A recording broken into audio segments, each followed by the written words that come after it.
છે કે મજબૂરીમાં એકબીજાને કોઈને કે બી નહીં કે હું આટલી પગારમાં ચલાડું છું. છેલ્લા 20-20 હજારમાં પણ ડ્રાઈવરિંગ કરી ગયા ઘણા બધા. તો હવે સમય બદલાઈ ગયો છે. હવે આપડા કોઈ ઓપરેટરને ઓછી પગારમાં નોકરી કરવાની નથી. નહીં કરવાની કે નહીં કરવાની? ઓછી પગારમાં નોકરી કરવાની નથી.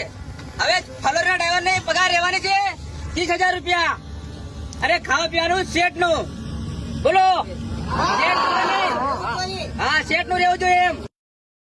અને જીસીબી ના ડ્રાઈવર ની રહેશે 28,000 પગાર. એ પણ ખાવાનું સેટિયાનું રહેવાનું. અને ફલોરી નો ડ્રાઈવર કેવલ 8 કલાક ફલોરી ચલાડશે.